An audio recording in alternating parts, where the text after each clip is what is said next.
اللهم صل على سيدنا محمد يا رب صل وسلم دائما ابدا على حبيبي.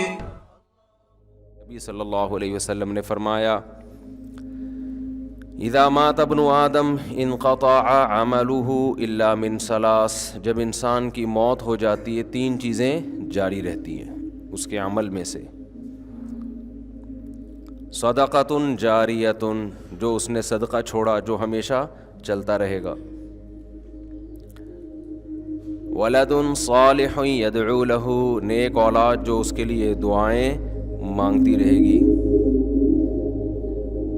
علم ينتفع به، وہ علم جس سے لوگ فائدہ اٹھاتے رہیں گے. اب لوگ کہتے ہیں اس میں ایصال ثواب کہاں سے آ گیا؟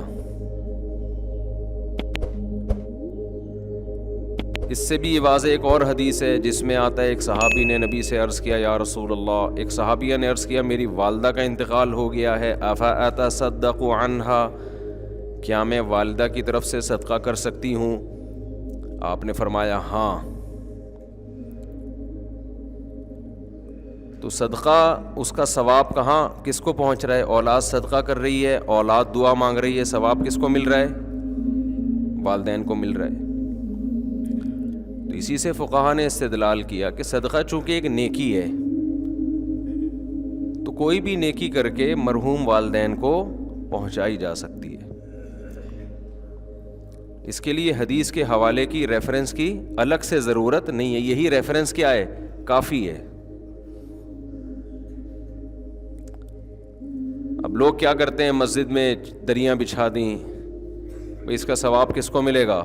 والدین کو. تو بعض لوگوں کو اشکال ہے کہ یہ دریاں بچھانا کہاں سے حدیث سے ثابت ہے؟ بھئی جب صدقہ کہہ دیا تو نیکی آ گئی نا، اس میں ہر نیکی آ گئی اس کے اندر. اس میں قرآن کی تلاوت کرنا بھی آ گیا، اس میں کسی غریب کو کھانا کھلانا بھی آ گیا، اس میں یتیم خانے میں پیسے جمع کرانا بھی آ گیا، اس میں یتیم خانہ بنانا بھی آ گیا، اس میں کسی مدرسے کے ساتھ تعاون کرنا بھی آ گیا، اس میں 2 رکعت نفل نماز پڑھنا بھی آ گیا. کیونکہ اگر آپ کہتے ہو کہ یہ سب کچھ نہیں ہے، حدیث دکھاؤ تو حدیث میں تو کنواں کھودنے کا تذکرہ ہے، پھر کنویں کے علاوہ تو کوئی ثواب پہنچے گا ہی نہیں. اب یہ کتنی عجیب سی بات ہوگی کہ آپ انسانیت کی خدمت کے لیے کنواں کھدواتے ہیں، اس کا ثواب ابا کو پہنچ رہا ہے، سبیل بنواتے ہیں تو اس کا اللہ ثواب نہیں پہنچائے گا. کیوں؟ بات تو ایک ہی چیز ایک ہی ہے نا. اور جب کوئی مفتی کہتے نہیں اگر آپ نے سبیل بنوا دی کسی سفر میں کہیں راستے میں کولر پانی کا رکھ دیا تاکہ اس کا ثواب ابا اماں کو پہنچے، تو اگلا کہتے ہیں حدیث دکھاؤ، کولر کا کہاں تذکرہ ملتا ہے حدیث میں؟ تو یہ سینس لیس ہونے کی علامت ہوگی کہ نہیں ہوگی؟ تو آج کے جو نئے نئے مجتہدین مارکیٹ میں یوٹیوب پہ آ رہے ہیں نا، ان کا جو سوچنے کا اسٹائل ہے نا وہ بہت محدود اور فقہی بصیرت سے بالکل خالی.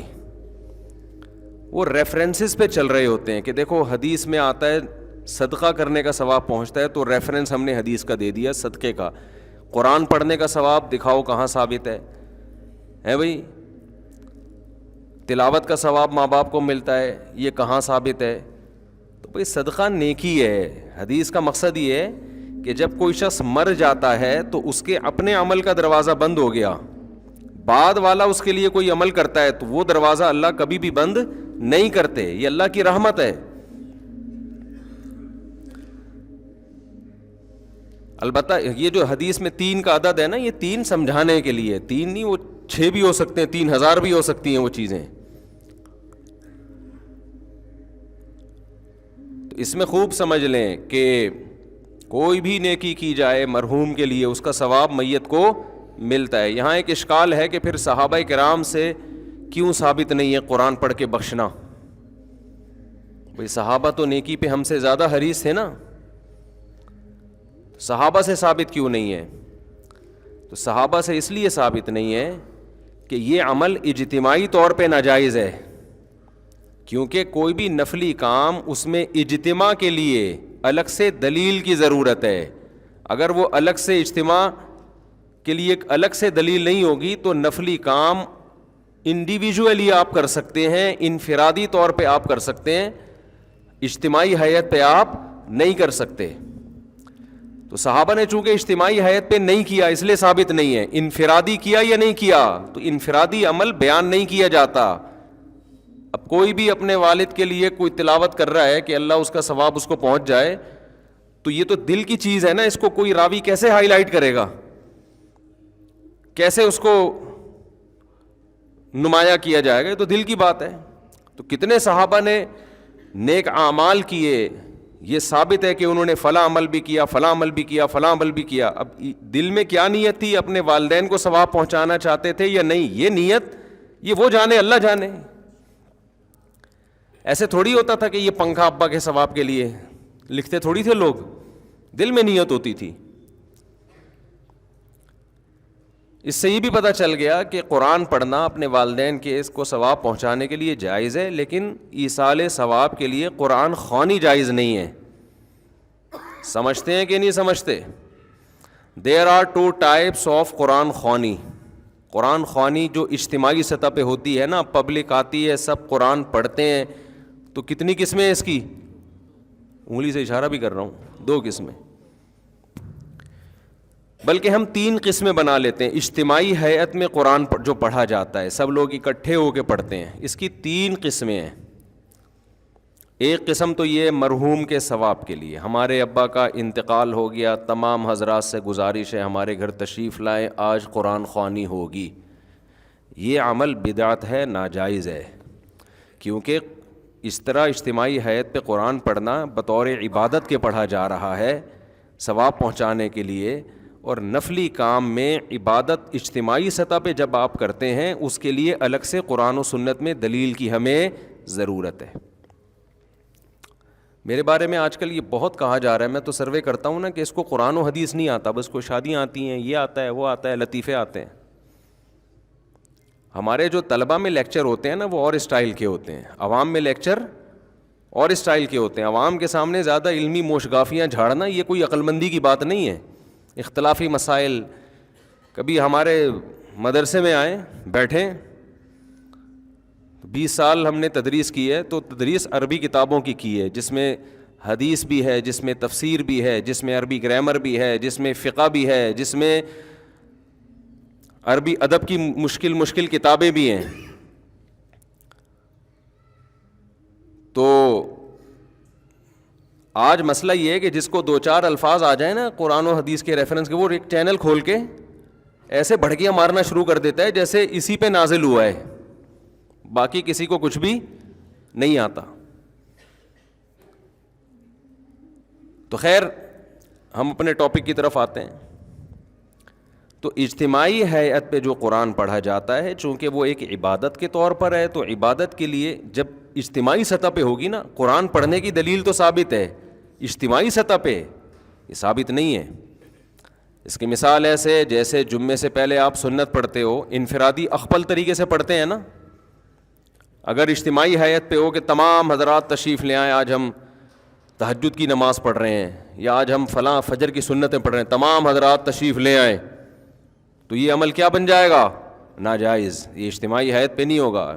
فرض نماز اجتماعی طور پہ پڑھی جائے گی, اس میں بلایا بھی جائے گا اذان کے ذریعے, نفل نماز نہیں ہوگی. ایک دفعہ میں نے بیان میں یہ کہہ دیا کہ تہجد کی نماز جماعت کے ساتھ, جو اتنی بڑی بڑی جماعتیں ہوتی ہیں, جائز نہیں ہے. تو نیچے لوگوں کے کمنٹس آئے ہوئے تھے, لو جی ایک نیا مسئلہ آ گیا, تہجد بغیر. پھر پوچھنے لگے اس کی دلیل کیا ہے, کوئی حدیث کا ریفرنس تو دیا نہیں مفتی صاحب نے, بس مسئلہ بتا دیا. اتنے نیچے نیگیٹو کمنٹس کہ ان لوگوں کو یہ اپنے فرقے کے گول کیپر ہیں, یہ اپنے فرقے کو پھیلانے کی کوشش کر رہے ہیں. دیکھو بغیر دلیل کے, جس بیچارے کو یہ نہ پتہ ہو, جن بیچاروں کو کہ دلیل اس کے ذمے ہوتی ہے تو دعویٰ کرتا ہے. دلیل کس کے ذمے ہوتی ہے؟ جو دعویٰ کرتا ہے. جو دعویٰ کرے گا نا کہ تہجد کی جماعت اتنی بڑی ہیئت کے ساتھ کہ پبلک کو بلا کے اکٹھے جماعت کرائی جائے, وہ ایک نیا مسئلہ بیان کر رہا ہے. اس سے ہم پوچھیں گے قرآن و سنت سے اس کا ثبوت دکھاؤ, کہیں بھی نہیں ہے. تو دلیل اس کے ذمے جو اس عمل کو جائز کہہ رہا ہے، جو ناجائز کہہ رہا ہے اس کے ذمے ریفرنس پیش کرنا نہیں ہے، وہ بغیر ریفرنس کے اس کی بات زیادہ مضبوط ہے. نہیں آئی میرا غلط بات سمجھ؟ میں کہوں وسیم بھائی نے میرے 1 لاکھ روپے چرائے ہیں، اللہ نہ کرے وسیم بھائی ایسے نہیں ہے. وسیم بھائی کہہ رہے ہیں میں نے کوئی نہیں لیے، کورٹ میں کیس گیا، میں کہہ رہا ہوں وسیم نے لیے ہیں، عدالت وسیم کہہ رہے ہیں میں نے نہیں لیے، عدالت مجھ سے کہتی ہے گواہ پیش کرو، دلیل دو اس نے لیے ہیں، میں کہتا ہوں دلیل یہ دے گا کہ اس نے نہیں لیے ہیں. بولو نا کیا ہو گیا؟ یہ کوئی عقل مندی کی بات ہوگی؟ میں بولوں گا کہ اس نے لیے ہیں، وہ کہے گا میں نے نہیں لیے، عدالت کہتی ہے مجھے کہ گواہ پیش کرو کہ اس نے چوری کی ہیں، تمہیں کوئی کیمرہ دکھاؤ، کوئی دلیل دو.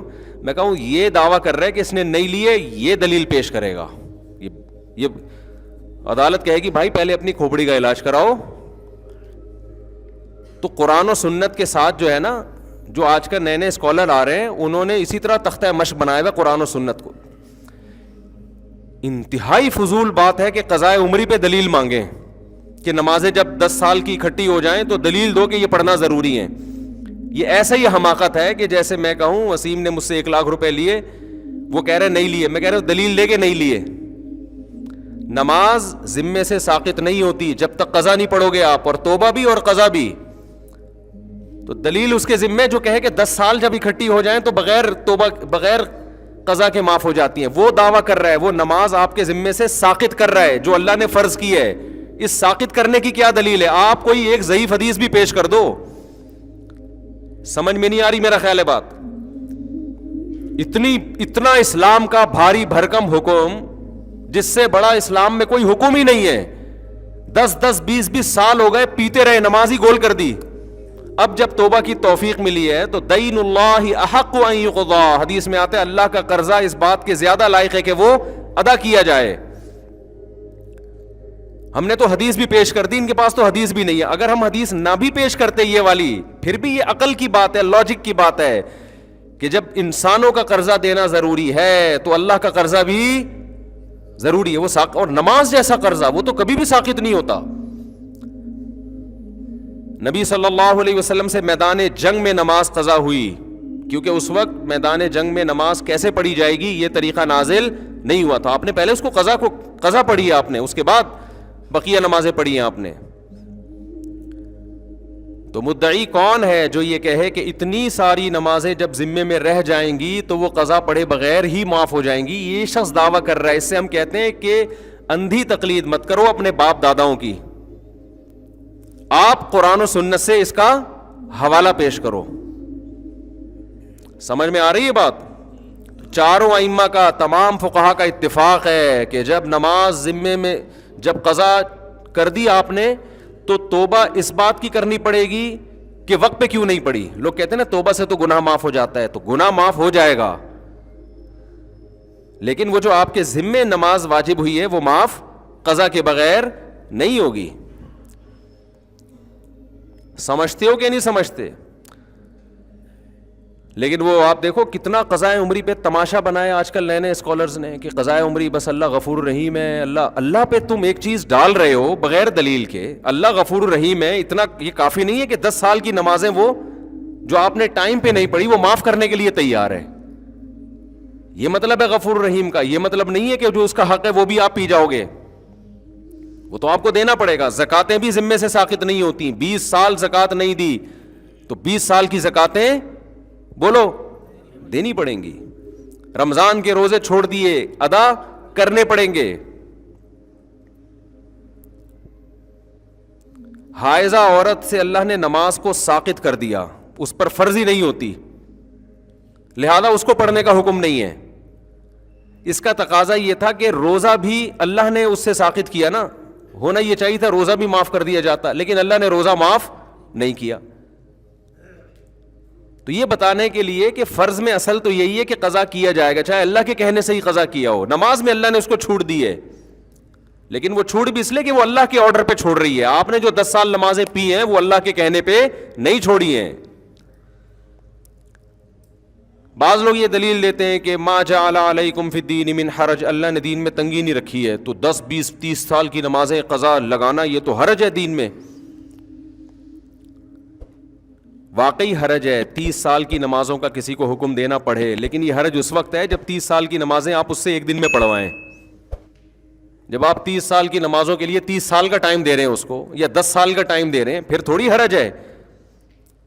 تو یہ نئے نئے اسکالرس کو سننا چھوڑ دو خدا کے واسطے، یہ تمہیں جہنم کی آگ کی طرف لے کے جائیں گے. یہ ریفرنسز ہیں ان کے پاس، قرآن حدیث آتا واتا ان کو کچھ بھی نہیں ہے.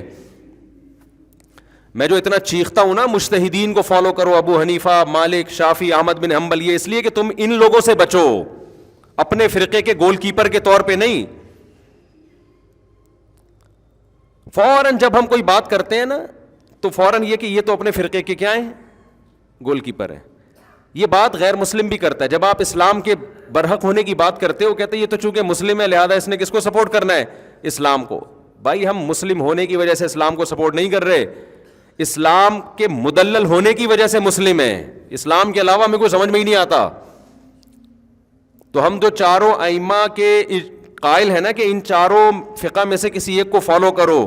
اس لیے نہیں کہ ہم ان میں سے ایک کو فالو کرتے ہیں، بلکہ اس لیے کہ ہم فالو اس لیے کرتے ہیں کہ ان کا فقہ مدلل ہے، اس میں قرآن و حدیث کو صحیح طرح سے سمجھا گیا ہے، اور اس میں امت اختلاف اور انتشار سے بچے گی. اس کے علاوہ جتنے پیکج امت کو جوڑنے کے لیے دیے جا رہے ہیں وہ امت کو جوڑنے کے بجائے توڑ رہے ہیں.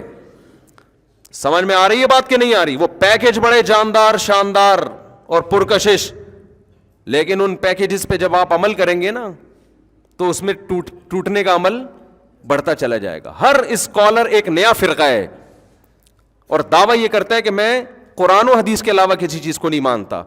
لیکن 4 اسکالر ہوں گے تو چاروں کی الگ الگ رائے، 5واں ہوگا تو اس کی الگ رائے، 6واں ہوگا تو اس کی الگ رائے. چند چیزوں میں متفق ہوتے ہیں، باقی ہر چیز میں الگ ہیں. تو یہ امت کا ویسے ہی بیڑا غرق ہونے والا ہے جس طرح سے ابھی چل رہا ہے نا حساب کتاب. اور ان جدید جتنے اسکالرز ہیں نا ان میں ایک چیز کامن ہے، قضاء عمری کا سب کیا کرتے ہیں؟ انکار. قدیم جتنے اسکالرز ہیں مذہب کے ان میں ایک چیز قدر مشترک ہے، قضاء عمری کا کوئی بھی انکار نہیں کرتا. قضاء عمری سمجھتے ہیں کہ نہیں سمجھتے؟ تو کہاں ہم ابھی آتے ہیں اس دوبارہ سے اصل ٹاپک کی طرف آؤں گا میں. تو وہ میں کہہ رہا تھا کہ اجتماعی حیت پہ قرآن خوانی کیا ہے میرے بھائی؟ بولو نا. جائز نہیں ہے. اس کیوں جائز نہیں ہے؟ جب اجتماعی سطح پہ کوئی عمل کرتے ہیں، جیسے تہجد ہے، تہجد میں نبی صلی اللہ علیہ وسلم نے لوگوں کو جمع کر کے کبھی نہیں بلایا، کوئی ایسی روایت نہیں ہے. ہمیشہ آپ نے تہجد پڑھی، 1 2 3 4 صحابہ آپ کے ساتھ شامل ہو گئے. یہ جائز ہے، ہم بھی اس کو جائز کہتے ہیں.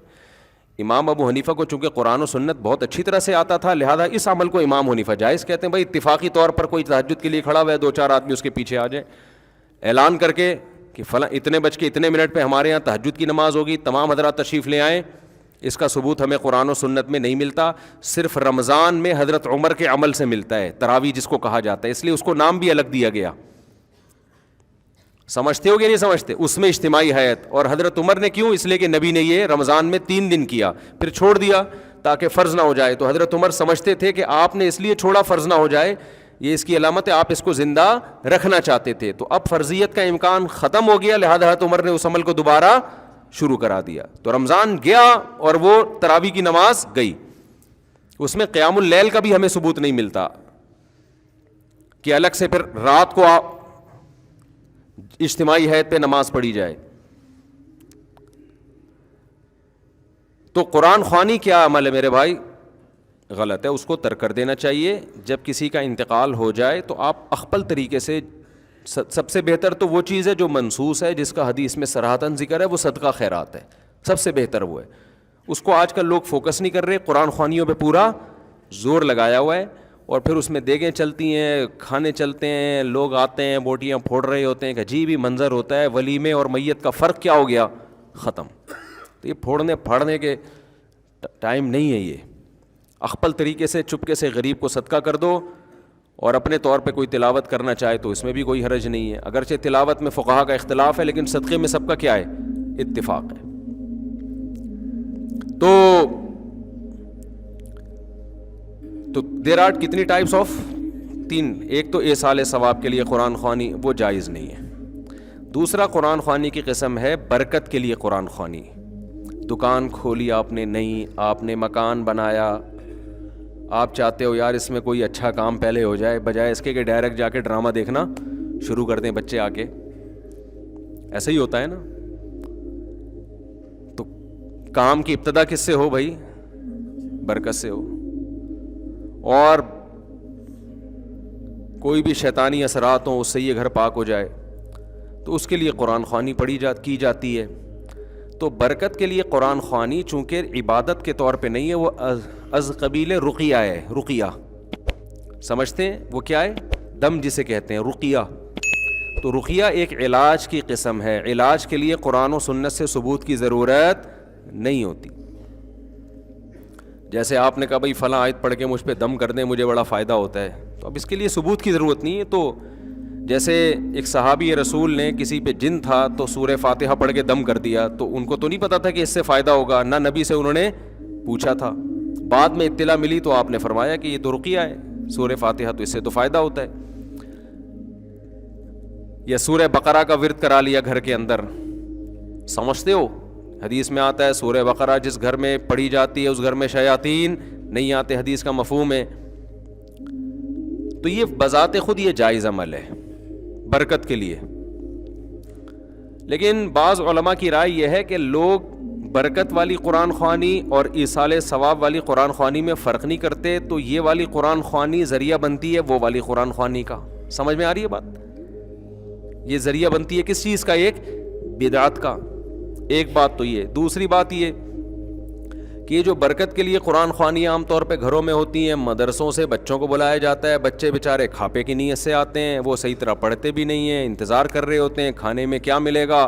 ابے فلاں کے یہاں گئے تھے ایسی مزے کی نہاری کھلائی تھی, اس کی بریانی میں بوٹیاں ہی نہیں ہیں, گوشت ایسا ہے, تو برکت گئی تیل لینے.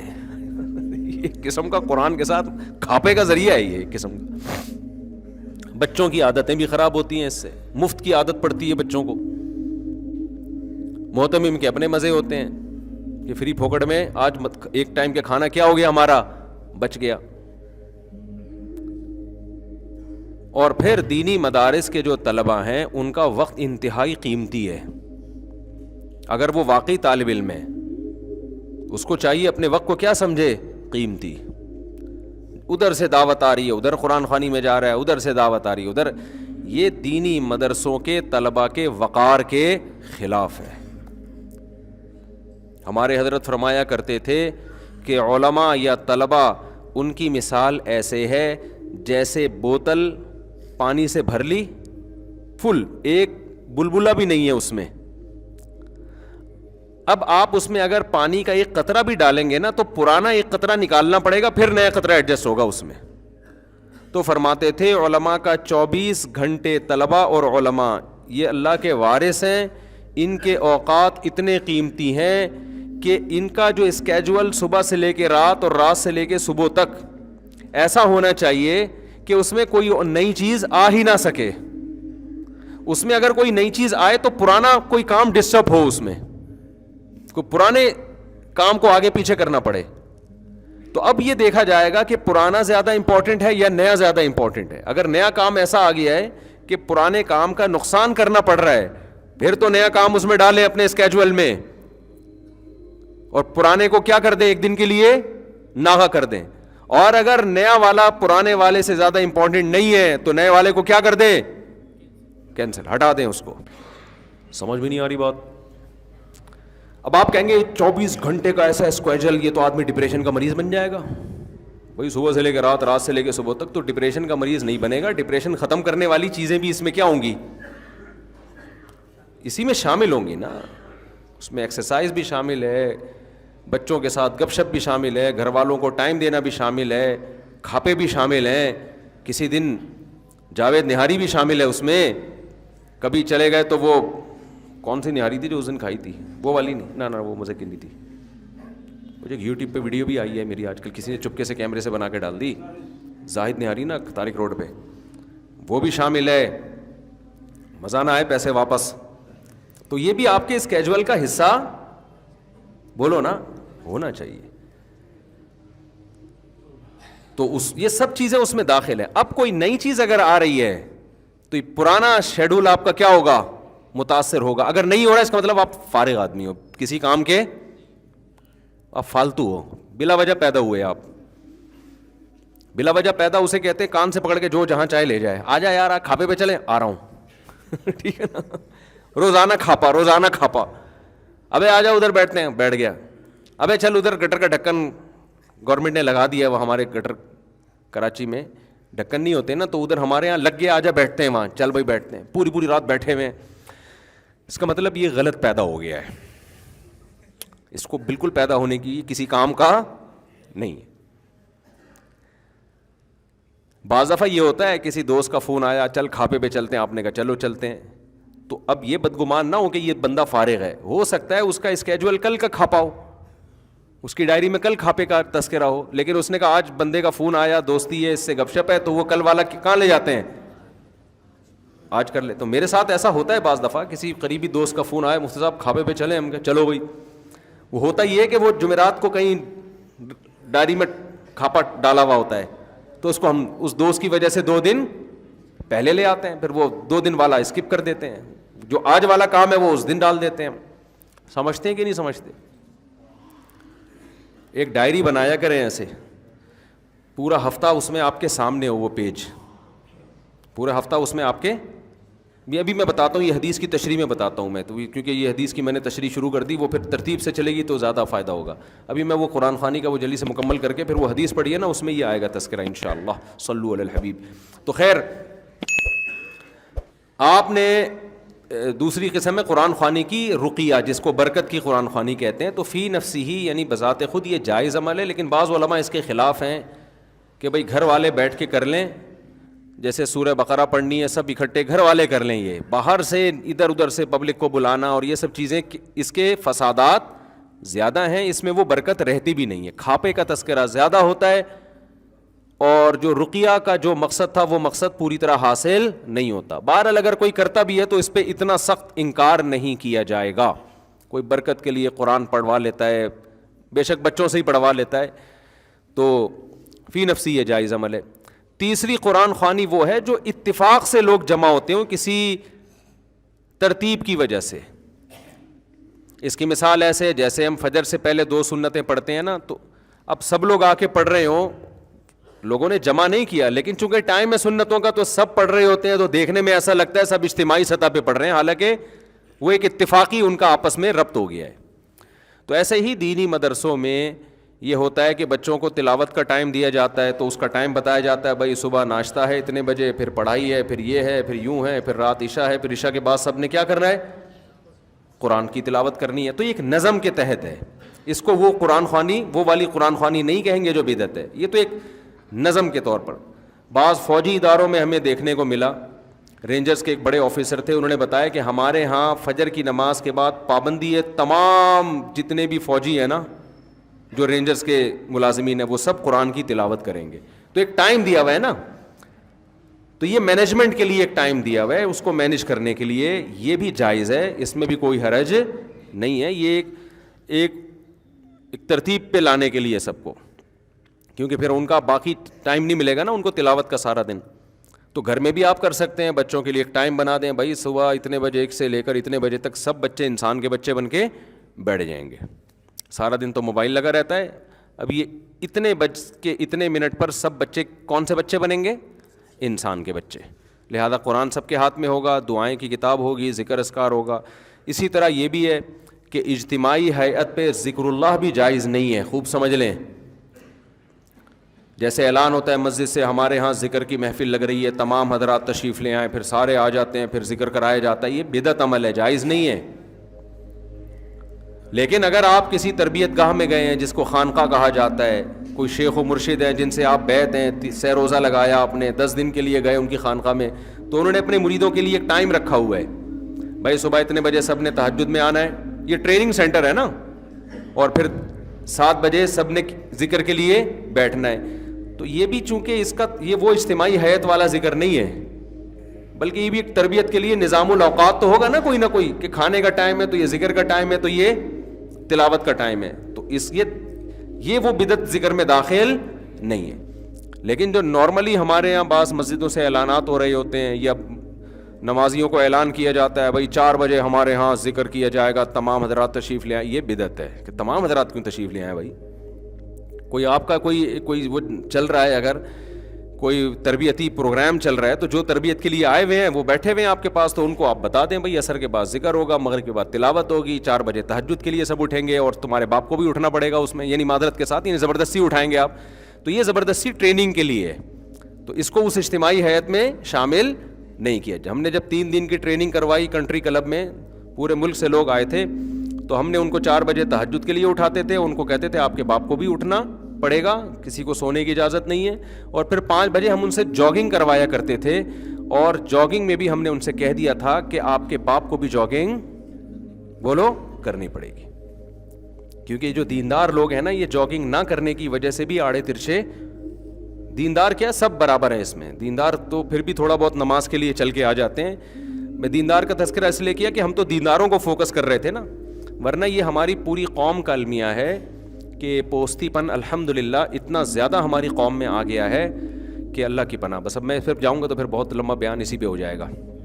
سوتے ہیں تو سوتے ہی پڑے رہتے ہیں, سوتے رہتے ہیں, نہ چل سکتے ہیں نہ ہل سکتے ہیں.